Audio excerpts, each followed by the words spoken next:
तो नमस्कार फ्रेंड्स। तो आज के वीडियो में हम लोग स्टार्ट करने वाले हैं क्लास 9 का चैप्टर 9 है जो कि गुरुत्वाकर्षण रहने वाला है। ठीक है, इसका हम लोग आंसर क्वेश्चन को करेंगे जो कि एग्जाम की दृष्टि से अगर देखा जाए तो बहुत ही ज़्यादा इम्पोर्टेंट हो जाता है इस चैप्टर से। ठीक है, गुरुत्वाकर्षण से तो एक भी प्रश्न को हम लोग छोड़ेंगे नहीं और बारीकी से पढ़ेंगे और साथ जितने भी आपके बुक में इसके आंसर क्वेश्चन दिए हुए हैं सभी को हम लोग कवर करेंगे इसी वीडियो में। तो ठीक है, तो चलो बिना देरी के स्टार्ट करते हैं। तो सबसे पहला प्रश्न हमारा है, गुरुत्वाकर्षण का सार्वत्रिक नियम बताइए। तो न्यूटन के अनुसार ब्रह्मांड की प्रत्येक वस्तु दूसरी वस्तु को आकर्षित करती है। ठीक है, ब्रह्मांड की प्रत्येक वस्तु जो होती है वो वस्तु को क्या करती है, आकर्षित करती है। यह बल दोनों वस्तुओं के द्रव्यमान के गुणनफल के समानुपाती तथा उनके बीच की दूरी के वर्ग के व्यक्त क्रमानुपाती होता है। ठीक है, इसका सूत्र ये दिया हुआ है तो आप लोग ये सब लिख लीजिए। ठीक है, एफ यानी कि गुरुत्वाकर्षण बल, जी यानी कि गुरुत्वाकर्षण नियतांक।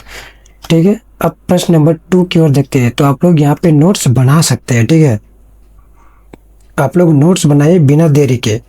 तो देखो दूसरा प्रश्न है हमारा, पृथ्वी तथा उसकी सतह पर रखे किसी वस्तु के बीच लगने वाले गुरुत्वाकर्षण बल का सूत्र लिखिए। तो ये एग्ज़ाम की दृष्टि से अगर देखा जाए तो बहुत ज़्यादा इम्पॉर्टेंट है, तो इसको ध्यान से समझो। यदि वस्तु का द्रव्यमान यानी कि mm है यानी कि मिलीमीटर है और पृथ्वी का द्रव्यमान mm है तथा पृथ्वी की त्रिज्या r है तो F इज इक्वल टू क्या हो जाएगा, gm/m/2f यानी कि g इतना हो जाता है। ठीक है, लेकिन हम जानते हैं कि g is equal to gm/2 ये यहाँ पे सॉल्व किया हुआ है, इसीलिए हमारा आंसर क्या निकल के आ जाएगा, पृथ्वी की सतह पर रखी वस्तु पर लगने वाला गुरुत्वाकर्षण बल वस्तु के भार यानी कि mg के बराबर होता है। ठीक है, आ गया समझ में। अब हम लोग दूसरे प्रश्न की ओर बढ़ते हैं। तो प्रश्न नंबर 3 है हमारा, मुक्त पतन से आप क्या समझते हैं। ये जो है एग्जाम की दृष्टि से बहुत ही ज़्यादा इम्पोर्टेंट है क्योंकि ये हर एक एग्जाम में पूछ ही देता है। ठीक है, तो देखो इसका उत्तर क्या हो जाएगा, जब कोई वस्तु केवल पृथ्वी के गुरुत्वाकर्षण बल के प्रभाव से नीचे गिरती है और उस पर वायु प्रतिरोध या अन्य कोई बल कार्य नहीं करता तो उस वस्तु की गति को मुक्त पतन कहते हैं। ठीक है, आ गया समझ में। ये तो ये चीज़ आप लोग नोट्स बना लीजिएगा क्योंकि ये चीज़ बहुत ही ज़्यादा क्या है, इम्पोर्टेंट है। क्वेश्चन नंबर 4 की ओर बढ़ते हैं। गुरुत्व त्वरण से आप क्या समझते हैं। तो पृथ्वी के गुरुत्वाकर्षण बल के कारण मुक्त रूप से गिरती हुई वस्तु की वेग दृष्टि की दर को गुरुत्व त्वरण कहते हैं। ठीक है, पृथ्वी की सतह पर इसका मान लगभग 9.8 मीटर या फिर प्रति सेकंड 29 इतना होता है। क्वेश्चन नंबर 5 की ओर बढ़ते हैं। तो क्वेश्चन नंबर 5 है हमारा, किसी वस्तु के द्रव्यमान तथा भार में क्या अंतर है बताओ। तो सबसे पहले हम लोग देखेंगे द्रव्यमान, उसके बाद देखेंगे भार। तो द्रव्यमान यानी कि मास और भार यानी कि वेट, तो दोनों का अलग अलग समझो। यह किसी वस्तु में उपस्थित पदार्थ की मात्रा है। द्रव्यमान क्या है, यह किसी वस्तु में उपस्थित पदार्थ की मात्रा है। यह स्थान पर निर्भर नहीं करता, सदैव समान रहता है। ठीक है, यह स्थान पर जो है सो निर्भर नहीं करता है, यह सदैव क्या रहता है, समान रहता है। इसकी इकाई किलोग्राम है यानी कि केजी है। और भार को हम लोग देखते हैं, यह किसी वस्तु पर लगने वाला गुरुत्वाकर्षण बल होता है। भार क्या होता है, कोई भी वस्तु पर लगने वाला गुरुत्वाकर्षण बल होता है। यह स्थान पर निर्भर करता है क्योंकि गुरुत्व त्वरण यानी कि जी अलग अलग स्थान पर बदलता है। इसका सूत्र क्या है, W is equal to mg GW, m is equal to time यानी कि जी। इसकी इकाई क्या होता है, न्यूटन। भार का इकाई क्या होता है, न्यूटन होता है। तो ये चीज़ याद हो जाना चाहिए क्योंकि एग्जाम में ऐसा पूछ सकता है। ठीक है, क्वेश्चन नंबर 6 की ओर बढ़ते हैं। किसी वस्तु का चंद्रमा पर भार पृथ्वी पर इसके भार का इतना गुना क्यों होता है बताओ, 16 गुना क्यों होता है। तो क्यों होता है, सो देखो किसी वस्तु का भार मान लो ये होता है तो पृथ्वी के सतह पर गुरुत्व त्वरण लगभग 9.8 मीटर प्रति सेकंड होता है। चंद्रमा की सतह पर गुरुत्व त्वरण इतना लगभग 1.63 मीटर प्रति सेकंड होता है। तो ये चीज़ आप लोग नोट्स बना लीजिएगा, ठीक है। इसीलिए चंद्रमा पर वस्तु का भार क्या होता है, पृथ्वी के भार का लगभग 16:1/6 होता है, ठीक है। तो ये चीज़ याद हो जाना चाहिए। अब हम लोग देखते हैं अगले प्रश्न की ओर। क्वेश्चन नंबर 7 है हमारा, एक पतली तथा मजबूत डोरी से बने पट्टे की सहायता से स्कूल बैग को उठाना कठिन होता है क्योंकि। तो इसका उत्तर हो जाएगा क्योंकि पतली डोरी के क्षेत्रफल कम होता है। पतली डोरी का क्षेत्रफल क्या होता है, कम होता है, जिससे दबाव यानी कि प्रेशर अधिक लगता है और कंधे में ज़्यादा चुभता है। इसके कारण बैग उठाना कठिन हो जाता है। और यदि मोटर से रहेगा बैग का तो वजन हम लोग आसानी से उठा सकते हैं, ठीक है। क्वेश्चन नंबर 8 की ओर देखते हैं। उर्तलाकता यानी कि उपलवकता से आप क्या समझते हैं। तो किसी द्रव जैसे कि पानी में डूबे हुए पिंड पर द्रव द्वारा ऊपर की ओर लगने वाले बल को उत्तलाक बल या उत्प्लावक बल कहते हैं। तो ये चीज़ याद होना चाहिए क्योंकि उत्प्लावक बल जो है एग्जाम में पूछता है। इसी कारण कोई वस्तु हल्की प्रतीत है या पानी में तैरने लगती है, ठीक है। क्वेश्चन नंबर 9 की ओर देखते हैं। पानी की सतह पर रखने पर कोई वस्तु क्यों तैरती है या डूबती है। तो इसका सही उत्तर क्या हो जाएगा, यदि वस्तु का घनत्व पानी से कम है तो उस पर लगने वाला उत्प्लावक बल उसके भार से अधिक हो जाता है और वस्तु पानी पर तैरने लगती है, ठीक है। आगे समझ में।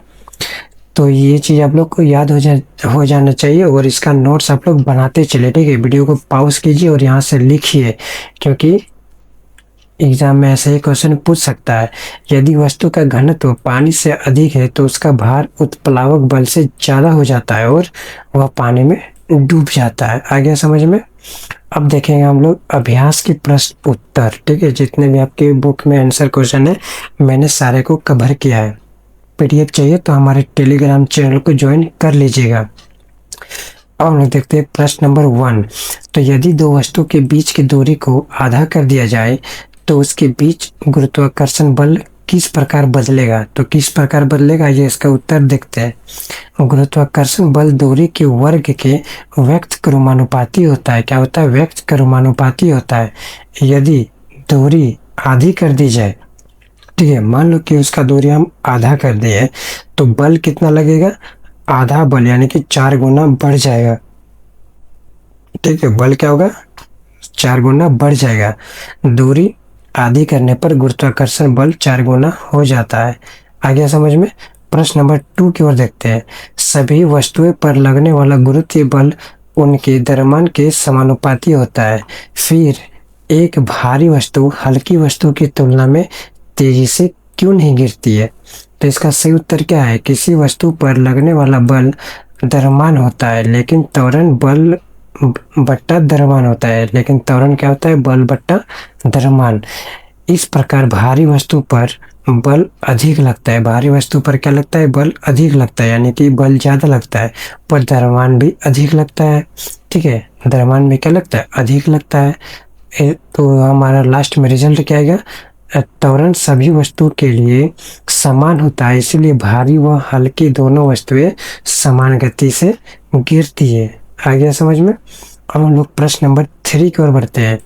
पृथ्वी तथा उसकी सतह पर रखी किसी 1 kg वस्तु के गुरुत्वाकर्षण बल का परिणाम क्या होगा।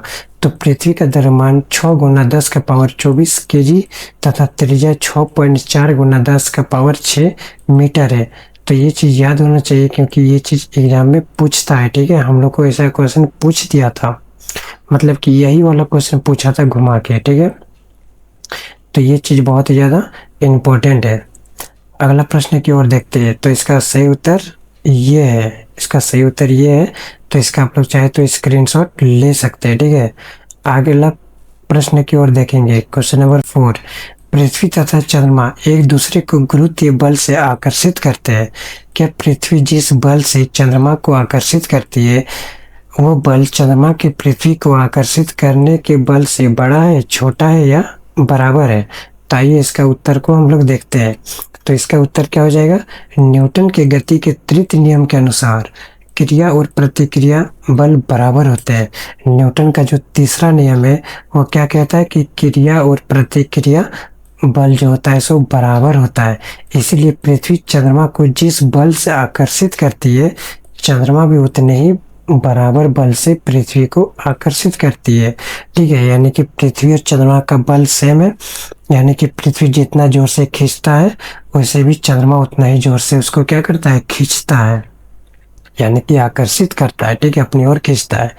क्वेश्चन नंबर 5 की ओर देखते हैं। यदि चंद्रमा पृथ्वी को आकर्षित करता है तो पृथ्वी चंद्रमा की ओर गति क्यों नहीं करता है? तो इसका उत्तर आइए देखते हैं। पृथ्वी और चंद्रमा दोनों एक दूसरे को आकर्षित करता है। ठीक है, पृथ्वी और चंद्रमा क्या करता है, दोनों एक दूसरे को आकर्षित करता है, परंतु पृथ्वी का द्रव्यमान बहुत अधिक है। लेकिन पृथ्वी का द्रव्यमान क्या है, बहुत ही ज़्यादा अधिक है। द्रव्यमान का मतलब होता है कि वजन। ठीक है, बहुत ही ज़्यादा क्या है, अधिक है। इसीलिए उसका त्वरण बहुत ही नगण्य होता है। उसका त्वरण क्या होता है, बहुत ही ज़्यादा नगण्य होता है। इसी कारण पृथ्वी की गति चंद्रमा की ओर दिखाई नहीं देता है। आ गया समझ में? तो ये चीज़ आप लोग नोट्स बना लीजिए, क्योंकि ये क्वेश्चन बहुत ही ज़्यादा क्या इम्पोर्टेंट है। क्वेश्चन नंबर 6 की ओर देखते हैं। दो वस्तुओं के बीच लगने वाले गुरुत्वाकर्षण बल का क्या होगा? यदि एक वस्तु का द्रव्यमान दोगुना कर दिया जाए तो बल भी दोगुना हो जाएगा। बल भी क्या हो जाएगा, दोगुना हो जाएगा। ठीक है, आ गया समझ में? क्वेश्चन नंबर 2 को देखते हैं। वस्तुओं के बीच की दूरी दोगुनी अथवा 3 गुनी कर दी जाए तो क्या होगा? तो दूरी दोगुनी करने पर बल 1/4 हो जाएगा और दूरी 3 गुनी करने पर बल 1/9 हो जाएगा। ठीक है, सीधा वर्ग हो जाता है। अगला प्रश्न है, दोनों वस्तुओं को द्रव्यमान दोगुना कर दिया जाए तो बल भी 4 गुना हो जाएगा, यानी कि डबल हो जाता है। क्या हो जाता है, डबल हो जाता है। ठीक है, क्वेश्चन नंबर 7 की ओर देखते हैं। गुरुत्वाकर्षण के सार्वत्रिक नियम का क्या महत्व है? तो इसका सही उत्तर हो जाएगा, यदि नियम बताता है कि ब्रह्मांड की प्रत्येक वस्तु दूसरी वस्तु को आकर्षित करती है। ठीक है, हमारा नियम क्या बताता है, तृतीय नियम। ब्रह्मांड की प्रत्येक वस्तु दूसरी वस्तु को क्या करती है, आकर्षित करती है। बल उसके द्रव्यमान के गुणनफल के समानुपाती और दूरी के वर्ग के व्यक्त क्रमानुपाती होता है। इससे ग्रहों, उपग्रहों और तारों की गति को समझना संभव हो पाया है। ठीक है, तो ये चीज़ जो है सो बहुत ज़्यादा इम्पोर्टेंट है। अगला प्रश्न की ओर देखते हैं। क्वेश्चन नंबर 8, मुक्त पतन का त्वरण क्या है? ये बहुत ही ज़्यादा इम्पोर्टेंट क्वेश्चन है। जब कोई वस्तु केवल गुरुत्वाकर्षण बल का प्रभाव से गिरे हुए उसे मुक्त पतन कहते हैं। क्या कहते हैं, मुक्त पतन कहते हैं। इस दौरान वस्तु का त्वरण क्या होता है, g होता है 9.8 मीटर प्रति सेकंड स्क्वायर हो जाता है। क्या हो जाता है, स्क्वायर हो जाता है। ठीक है, आ गया समझ में? अगले प्रश्न की ओर देखते हैं। पृथ्वी तथा किसी वस्तु के बीच गुरुत्वीय बल को हम क्या कहेंगे? बताओ, गुरुत्वीय बल को हम क्या कहेंगे? इसे हम भार कहेंगे। क्या कहेंगे, भार कहेंगे। ठीक है, इसे हम भार कहेंगे। अगला प्रश्न की ओर देखते हैं। एक व्यक्ति ए अपने मित्र को भूमध्य रेखा पर ध्रुवों पर कुछ ग्राम सोना खरीदता है। क्या उसका मित्र ध्रुव के भूमध्य रेखा पर सोने के भार में अंतर पाएगा? तो इसका सही उत्तर क्या हो जाएगा, सोने का द्रव्यमान दोनों जगहों समान हो रहेगा, लेकिन जी का मान ध्रुव पर अधिक और भूमध्य रेखा पर कम रहेगा। ठीक है, ये चीज़ बहुत ज़्यादा इम्पोर्टेंट है। इसीलिए सोने का भार भूमध्य रेखा पर थोड़ा कम और ध्रुव पर अधिक होता है। आ गया समझ में? अगले प्रश्न की ओर देखते हैं। क्वेश्चन नंबर 11 है हमारा। एक कागज की शीट उसी प्रकार की मरोड़ कर बनाई गई गेंद से धीमी क्यों गिरती है? तो इसका सही उत्तर क्या हो जाएगा, समतल कागज की सतह अधिक होती है, जिस कारण उस पर वायु प्रतिरोध लगाता है, जबकि मरोड़ कर बनी गेंद पर वायु प्रतिरोध कम होता है। इसलिए गेंद तेजी से गिरती है और कागज धीमी गति से गिरती है। तो आ गया समझ में? अब क्वेश्चन नंबर 12 को देखते हैं। चंद्रमा की सतह पर गुरुत्वीय बल पृथ्वी की सतह पर गुरुत्वीय बल का 1/6 भाग है। एक 10 kg की वस्तु का चंद्रमा पर तथा पृथ्वी पर भार क्या होगा? ठीक है, 10 kg वो समान है, तो ये चीज़ हमको बताना है कि इसका पृथ्वी पर और चंद्रमा पर, ठीक है, पृथ्वी पर और चंद्रमा पर इसका क्या भार होगा। ठीक है, क्या भार होगा, तो वही चीज़ हम लोग यहाँ पे देखेंगे। तो इसका भार इज इक्वल टू होता है द्रव्यमान गुना गुरुत्वाकर्षण। तो पृथ्वी पर भार क्या हो जाएगा, 10 गुना 9.8 यानी कि 98 न्यूटन पृथ्वी पर हो जाएगा। और चंद्रमा पर क्या होगा, 98 गुना 1/6 भाग होता है यानी कि 16.3 न्यूटन। ठीक है, यानी कि पृथ्वी पर 10 किलो का सामान कितना हो जाएगा, 98 न्यूटन, और चंद्रमा पर कितना हो जाएगा, 16.3 न्यूटन। आया समझ में। क्वेश्चन नंबर 13 की ओर देखते हैं। एक गेंद ऊर्ध्वाधर दिशा में 49 मीटर प्रति सेकंड की वेग से ऊपर फेंकी जाती है। अधिकतम ऊंचाई ज्ञात कीजिए, कुल समय ज्ञात कीजिए। तो ये चीज़ मैं यहाँ पे ज्ञात करके बता दिया हूँ, तो आप लोग चाहे तो इसका नोट्स बना सकते हैं। ठीक है, अगले प्रश्न की ओर देखेंगे। 19.6 मीटर ऊंचाई से जो छोड़े गए पिंड का अंतिम वेग क्या होगा। तो यहाँ पे मैंने आपको दिखा दिया, आप लोग स्क्रीनशॉट ले सकते हैं। क्वेश्चन नंबर 15 है। 40 मीटर प्रति सेकंड की प्रारंभिक वेग से ऊपर फेंके गए पिंड द्वारा प्राप्त अधिकतम ऊंचाई, कुल विस्थापन तथा चली गई दूरी ज्ञात कीजिए। तो आइए इसका सही उत्तर को हम लोग देखते हैं। अधिकतम ऊंचाई h, तो ये चीज अधिकतम ऊंचाई आ गया तेरा 80 मीटर। अधिकतम ऊंचाई क्या आ गया, 80 मीटर आ गया। कुल विस्थापन क्या आ जाएगा, क्यों 0 हो जाएगा। कुल विस्थापन कितना हो जाएगा, 0, क्योंकि वापस जमीन पर आ जाएगा। तो चली गई दूरी क्या हो जाएगा, 80 मीटर प्लस नीचे 80 मीटर, तो 160 मीटर हो जाएगा। ठीक है, 80 मीटर चला और नीचे 80 मीटर चला, तो टोटल 160 सेंटीमीटर यानी कि मीटर हो गया। अगला प्रश्न की ओर देखेंगे।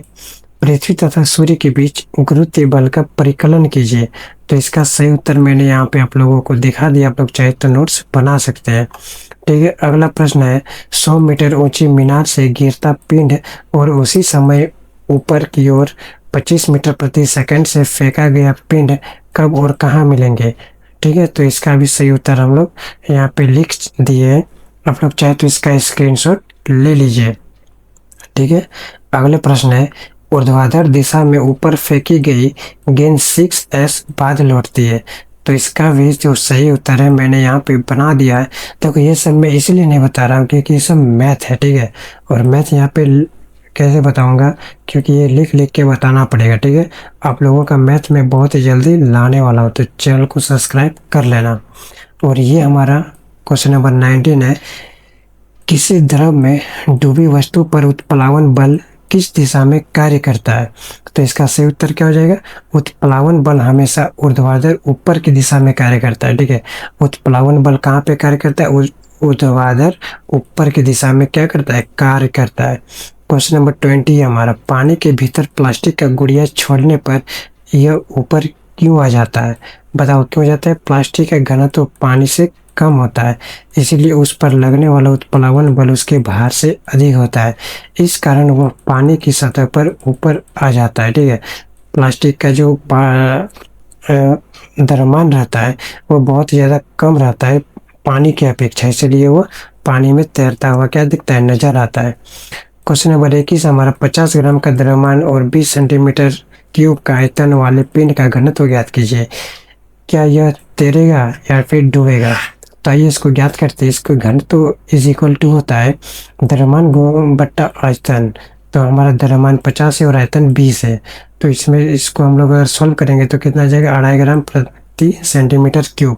तो पानी का घनत्व होता है 1 ग्राम सेंटीमीटर क्यूब। वस्तु का घनत्व अधिक है, इसलिए यह पानी में डूबेगी।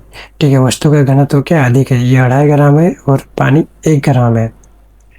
आगे समझ में। अब हम लोग देखते हैं क्वेश्चन नंबर 22। तो 500 ग्राम द्रव्यमान और 350 सेंटीमीटर क्यूब आयतन वाले पैकेट का घनत्व ज्ञात कीजिए। यह पानी में तैरेगा या फिर डूबेगा। तो द्रव्यमान तो ये मैंने आप लोगों को बता दिया था। ठीक है, तो आप लोग चैनल को सब्सक्राइब कर लीजिए। ऐसे ही वीडियो को देखने के लिए चैनल को सब्सक्राइब कीजिए। मिलते हैं नेक्स्ट वीडियो में, तब तक के लिए धन्यवाद।